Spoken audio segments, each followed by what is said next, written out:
Hello Buffett, welcome back to my YouTube channel. Welcome back to Chef Resol TV News. If you are new, please don't forget to subscribe, don't forget to like the videos, don't forget to share if you have any means, if you deem it's necessary to also share a video Buffett.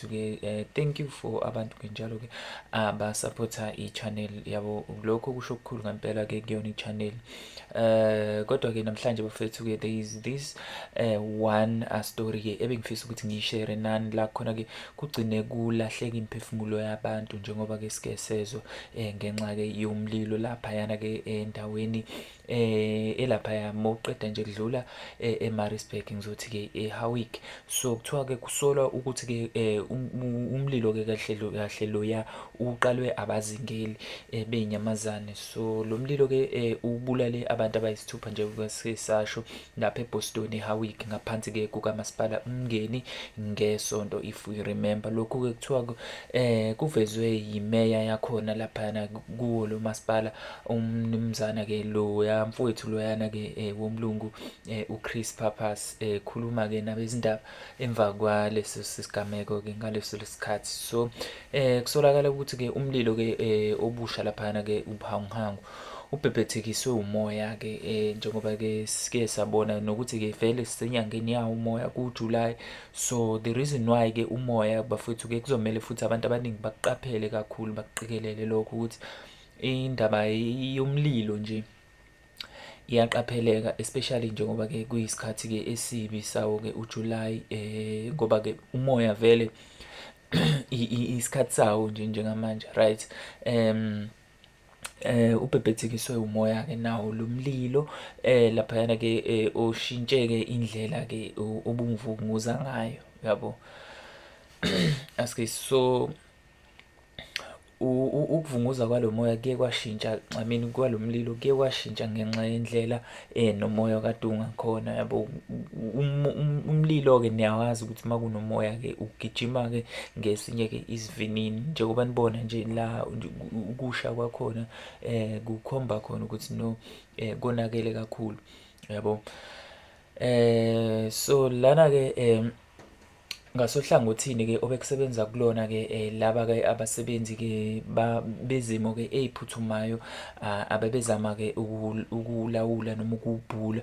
So bafethu uyabona ke amasosha afele empini, kodwa sometimes ezinye izinto singakwazi ukuzigwema cause ke kuze kushe nje kanjalo noma kuze kusolakala ukuthi abantu abebeyozingela angazi ukuthi bebexakwe yini ngokuthi baze bashise umlilo uze ulimaze ke abantu kangaka nje, yabo.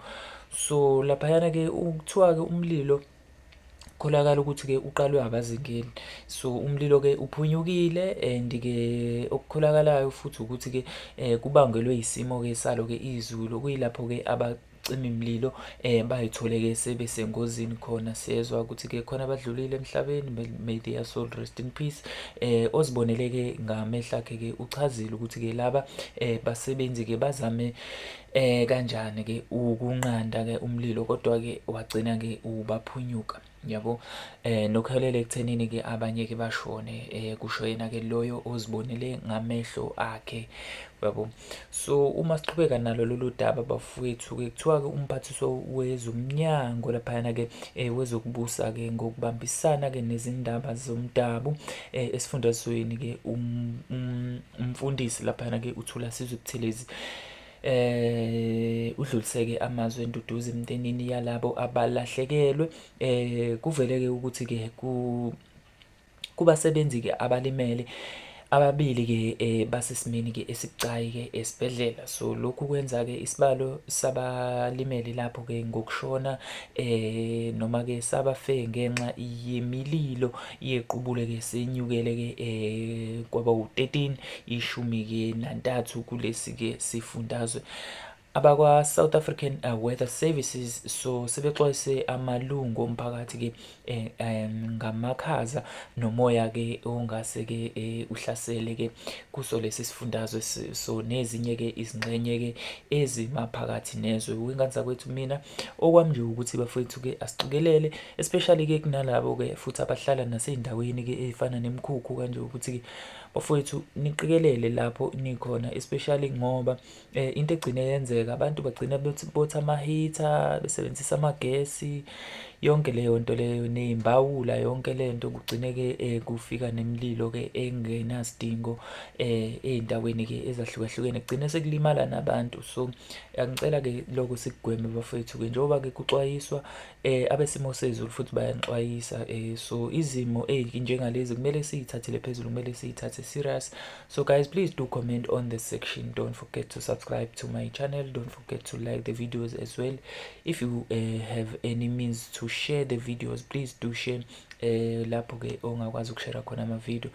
Ngale kwalokho bafowethu, thank you very much for tuning in to this video. Please do also press lapha kwi-notification bell in case kukhona-ke amanye ama-video esiwapostayo-ke ube uwokuqala ukwazi-ke ukuthola-ke i-video. Danko.